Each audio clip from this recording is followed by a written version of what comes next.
Ibu juga pernah ke sana kalau jauh, kilometer lebih waktu dekat. COVID. 2 kali kalau nggak salah ya. Iya. Ya baik. Sebenarnya awalnya ketika saya mengikuti program GPK ini betul-betul nggak tahu seperti apa sih pendidikan yang di sekolah inklusif. Tetapi kebetulan saya dulu sebelum diangkat menjadi seorang ASN kebetulan mengabdi di salah satu sekolah swasta, di mana sekolah itu adalah sekolah yang sangat kecil yang jarang peminatnya. Nah ternyata di sekolah itu ada salah satu siswa yang memiliki hambatan fungsional, yaitu berupa bisu, dia itu tidak bisa ngomong itu kan. Ya tunawicara. Jangan bilang bisu. Ya. Nah anak itu selama 3 tahun saya mendampingi dia. Nah ketika pada saat proses belajar mengajar, ya namanya yang keterbatasan seperti itu tidak ada yang dia bisa lakukan. Tetapi yang aneh ketika di dalam proses KBM itu pasti saja namanya anak kecil ada yang suka ganggu. Nah ketika diganggu oleh temannya itu ngamuknya luar biasa. Nah itu aja yang setiap tahun itu saya menghadapinya seperti itu sampai alhamdulillah dia selesai di tingkat SMP-nya. Nah kebetulan di samping saya mengabdi di situ, saya juga mengabdi di SMA 1 Kilo.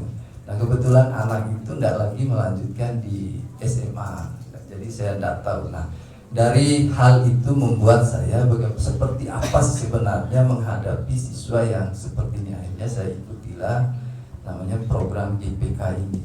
Nah ternyata di GPK itu bukan saja persoalan tentang siswa yang memiliki hambatan fungsional, ternyata ada masalah juga yang saya ketemukan di sekolah saya, seperti persoalan yang kesulitan belajar itu bahkan banyak. Apalagi di sekolah kita yang di pelosok itu Bu, ya bukan rahasia umum lagi, tidak bisa menjumlahkan, tidak bisa membaca, ya seperti itu. Nah alhamdulillah ya ketika waktu mengikuti kemarin sudah agak bisa lah bagaimana mengasesmennya.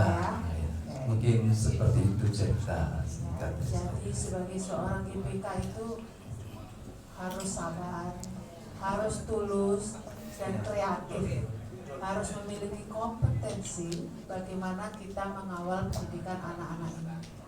Ingat, semuanya ini adalah tantangan.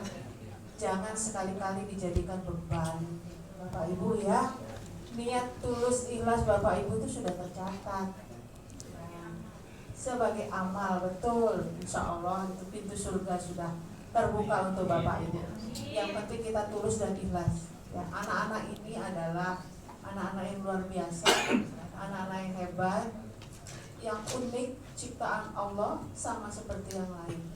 Oleh karena itu mari kita kawal pendidikan, kita rawat mereka supaya anak-anak ini punya cita-cita loh Pak. Iya, siapa bilang mereka nggak punya cita-cita? Dan mereka itu peka, mereka itu punya indera keenam, Pak.